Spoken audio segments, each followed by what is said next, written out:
नमस्कार दोस्तों, डिवाइन पूजा में आपका स्वागत है। पुराने समय की बात है, एक बार एक ठग था। वह शहर से लोगों को ठग कर वापस अपने गांव लौट रहा था। ठगा हुआ धन उसकी घोड़ा गाड़ी में रखे एक बोरे में भरा हुआ था। वह ठग बहुत प्रसन्न था। तभी उस ठग की दृष्टि दूर से आते हुए एक व्यक्ति पर पड़ी। वह व्यक्ति भी एक ठग था। दोनों ठग एक दूसरे से अच्छी तरह से परिचित थे, क्योंकि वह दोनों ही ठग एक ही गांव के थे, लेकिन भीतर ही भीतर एक दूसरे के कट्टर दुश्मन भी थे। पहला ठग उस दूसरे ठग को आते हुए देख मन ही मन बहुत घबराया और सोचने लगा कि अरे, यह तो मेरे ही गांव का ठग मालूम पड़ता है। यदि इसे मेरी दौलत की भनक भी पड़ गई तो यह जरूर मुझे बेवकूफ़ बनाने की कोशिश करेगा।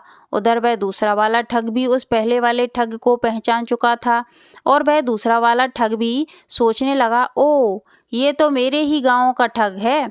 लगता है शहर से काफी तगड़ा हाथ मार कर आ रहा है। फिर दोनों ठग एक दूसरे के निकट पहुंचने पर वह दूसरा वाला ठग पहले वाले ठग से बोला, अरे भाई, कहाँ से आ रहे हो? लगता है शहर से इस बार काफी तगड़ा हाथ मार कर लाए हो। उसकी बात सुनकर पहले वाले ठग को मन ही मन क्रोध तो बहुत आया, लेकिन वह पहले वाला ठग उदास स्वर में बोला, अरे भाई, तुम गलत समझ रहे हो। मैं तो ठगी का धंधा कभी का छोड़ चुका हूँ। आजकल तो मैं गल्ले का छोटा मोटा व्यापार कर रहा हूँ। बस भाई, किसी तरह गुजारा कर रहा हूँ। फिर पहले वाले ठग की बात सुनकर दूसरा वाला ठग मन ही मन मुस्कुराया और फिर सहानुभूति जताते हुए अपनत्व भरे स्वर में बोला, शायद अनाज को शहर की मंडी में ले जाने के लिए ही तुमने यह मरियल सी घोड़ा गाड़ी खरीदी है। फिर वह पहले वाला ठग बोला, हाँ भाई, लेकिन आज तो इस मरियल घोड़ा गाड़ी की तरह किस्मत भी खोटी ही निकली। अनाज की एक ही बोरी शहर लेकर गया था, पर वह भी नहीं बिकी। फिर वह दूसरा वाला ठग बोला, अरे भाई, व्यापार में तो मंदा गर्म चलता ही रहता है, लेकिन व्यापार तुमने अच्छा शुरू किया है। मैं भी ठगी छोड़कर यही गल्ले का व्यापार करने की सोच रहा हूँ, लेकिन तजुर्बा नहीं है ना, इसलिए चाहता हूँ कि तुम ही से परामर्श ले लूँ। फिर वह पहला वाला ठग बोला, जरूर जरूर, जब जी चाहे घर आ जाना। फिर वह दूसरा वाला ठग बोला, ठीक है भाई, अभी तो मैं शहर जा रहा हूँ, वापस लौटकर तुमसे जरूर मिलूंगा। फिर दोनों अपने अपने रास्ते चले गए। फिर कुछ कदम आगे बढ़ने के बाद वह दूसरा वाला ठग मन ही मन बुदबुदाया, मुझे मूर्ख समझता है। नोटों से भरी बोरी को अनाज की बोरी बता रहा था। मैंने भी इसे दो का पहाड़ा नहीं पढ़ाया तो मेरा भी नाम ठग नहीं। फिर मन ही मन दूसरे वाले ठग ने एक योजना बनाई। वह पहले वाले ठग से आगे निकलने के लिए एक कच्चे रास्ते पर दौड़ पड़ा। फिर उसने अपने कंधे पर लटकी पोटली को खोला और उसमें से चमचमाती कसीदेदार एक जूती निकालकर रास्ते के बीचों बीच रख दी। फिर वह पुनः तेजी से कच्चे रास्ते से होता हुआ आगे दौड़ कर गया और काफी दूर निकलने के बाद वह पुनः रास्ते पर जा पहुंचा और अपनी पोटली से जोड़ी की दूसरी जूती भी निकालकर रास्ते के बीचों बीच रख दी। उसके बाद वह निकट की झाड़ियों में जा छुपा और वह अपनी योजना के बारे में सोचने लगा कि उस ठग को अपनी मरियल घोड़ा गाड़ी में यहाँ से पहली वाली जूती तक पहुँचने में इस रास्ते से लगभग 1 घंटा तो लग ही जाएगा, जबकि कच्चे रास्ते से पैदल वहाँ पहुँचने में केवल 15 मिनट लगेंगे। वह समय की बचत और लालच में वह वहां तक जरूर पैदल ही जाने की सोचेगा और इतनी देर में मैं उसका माल लेकर रफू चक्कर हो जाऊंगा। फिर थोड़ी देर बाद जब वह पहला ठग पहली जूती के पास पहुंचा तो उसे देखता ही रह गया और तुरंत घोड़ा गाड़ी से उतरकर उसने वह जूती उठाई और दूसरी जूती के लिए इधर उधर नजर दौड़ाने लगा। लेकिन जब उसे दूसरी जूती आसपास कहीं नहीं दिखाई दी तो वह उस जूती को वहीं छोड़कर घोड़ा गाड़ी पर सवार होकर आगे बढ़ गया। फिर लगभग 1 मील आगे बढ़ने पर उसे रास्ते के बीचों बीच दूसरी जूती भी चमचमाती दिखाई दी। फिर उस जूती को देखने के बाद वह ठग मन ही मन सोचने लगा कि यह तो पहली वाली जूती की ही जोड़ीदार मालूम पड़ती है। मैं भी कितना बड़ा मूर्ख हूँ। यदि वह जूती भी उठा लाया होता तो अब मेरे पास एक कीमती एवं सुंदर जरी के काम वाली जूतियों का जोड़ा होता। लेकिन अब यदि मैं अपनी इस घोड़ा गाड़ी से पहली वाली जूती लेने जाता भी हूँ तो कम से कम 1 घंटा तो लग ही जाएगा और हो सकता है इस बीच में उस जूती को कोई और ही उठा ले जाए। यदि मैं कच्चे रास्ते से दौड़ के जाऊं तो उस स्थान तक पहुंचने में मुझे केवल 10 से 15 मिनट ही लगेंगे। फिर इसके बाद उस ठग ने इधर उधर देखा, लेकिन दूर दूर तक कोई भी दिखाई नहीं दिया।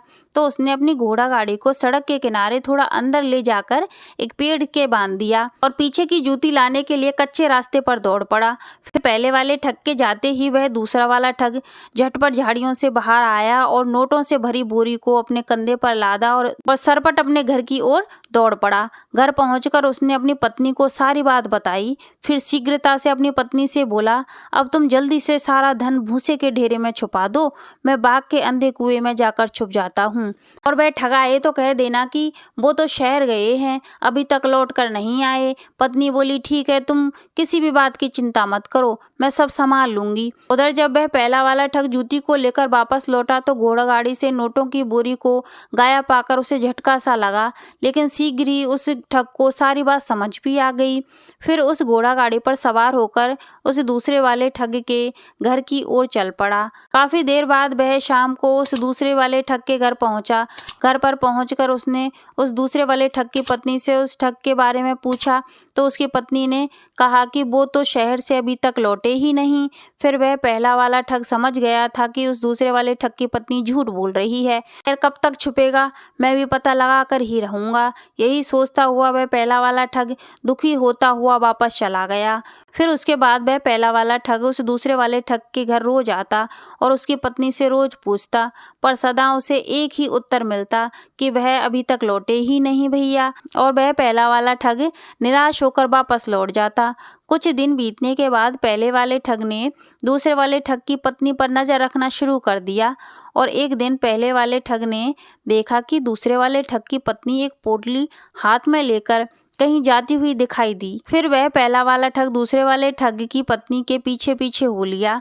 फिर जब बाग में दूसरे वाले ठग की पत्नी को कुएं की तरफ जाते देखा तो वह पहला वाला ठग वहीं छिपकर सारी घटना देखने लगा। फिर दूसरे वाले ठग की पत्नी ने अपनी पोटली को एक रस्सी के सहारे कुएं में लटका दिया। तब वह पहला वाला ठग समझ गया कि वह दूसरा वाला ठग उसी कुएं में है और उसकी पत्नी पोटली में भोजन लेकर आई है। यह सब देखकर पहला वाला ठग वापस चला गया। अगले दिन पहले वाले ठग ने एक योजना बनाई और स्वयं सूखी रोटियां लेकर बाग में उस ठग की पत्नी के आने से पहले कुएं पर पहुंच गया।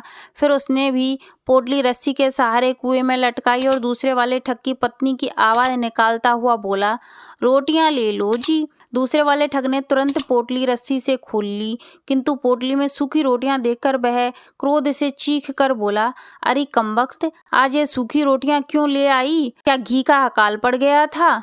फिर पहले वाले ठग ने तुरंत उसी आवाज में कहा कि घी का अकाल तो नहीं पड़ा, लेकिन पैसे का अकाल जरूर पड़ गया है। घर में घी खरीदने के लिए एक फूटी कौड़ी भी नहीं थी, इसीलिए ऐसी रोटी लाई हूँ। फिर वह दूसरा ठग चकित होकर बोला, घर में एक फूटी कौड़ी भी नहीं है? अरे भाग्यवान, कहीं तेरी मति तो खराब नहीं हो गई? अभी जो मैंने इतना सारा धन दिया था उसका क्या हुआ? क्या उन नोटों की बोरी में आग लग गई? नोटों की बात सुनकर पहले वाले ठग की आंखें प्रसन्नता से चमक उठीं, लेकिन मन की प्रसन्नता को दबाते हुए उसने उसी आवाज में कहा, ओ, लेकिन मैं तो भूल ही गई कि उसे तुमने कहाँ छुपा कर रखा है। तब वह दूसरा वाला ठग बोला, अरे भाग्यवान, मेरे कहने पर तूने ही तो उसे भूसे के ढेर में छुपाया था। पहला वाला ठग उसी आवाज में बोला, ओ, अब याद आया, सच में मैं उस बोरे के बारे में तो भूल ही गई थी। अच्छा, अब मैं जाती हूँ, कल से तुम्हारे लिए फिर से घी लगी चुपड़ी रोटियां लेकर आऊंगी। यह कहकर वह पहला वाला ठग वहां से खिसक लिया। फिर थोड़ी देर बाद उस दूसरे ठग की पत्नी आई और रस्सी के द्वारा रोटियां ले लेने के लिए आवाज दी। अपनी पत्नी की आवाज सुनकर भीतर छिपा ठग चौंक कर बोला, अरे भाग्यवान, आज क्या वास्तव में ही तुम्हारी याददाश्त कमजोर हो गई है?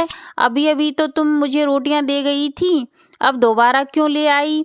तब पत्नी ने आश्चर्य से कहा, क्या कहते हो जी, मैं तो पहली बार ही रोटियां लेकर आई हूँ। फिर वह ठग बोला, जल्दी से मुझे बाहर निकालो। फिर उस ठग की पत्नी ने रस्सी खींचकर उस ठग को बाहर निकाला। बाहर निकालते ही वह ठग घर की ओर चल पड़ा। रास्ते में चलते हुए उसकी पत्नी ने उससे पूछा, अरे क्या हुआ, कुछ बताओगे भी? तब उस ठग ने कहा, बोल मत, चुपचाप मेरे पीछे पीछे चली आ, मुझे लगता है अब तक सब गुड़ गोबर हो गया होगा। घर पहुंचते ही सचमुच उस ठग ने अपना माथा पीटा। तब उसकी पत्नी ने आश्चर्य से कहा, हाय, वह नोटों की बोरी कहाँ गई? तब वह ठग बोला, अरे वह बोरी ही नहीं गई, बल्कि वह पहला वाला ठगी हमें बेवकूफ़ बनाकर ले गया। और अफसोस तो इस बात का है कि कुछ पैसे मैंने भी उसमें रख दिए थे, वह भी गए और साथ ही साथ मेरी कीमती जूतियां भी चली गईं। तो दोस्तों, लालच का फल हमेशा बुरा ही होता है। लालच के कारण हमें हमेशा नुकसान ही उठाना पड़ता है।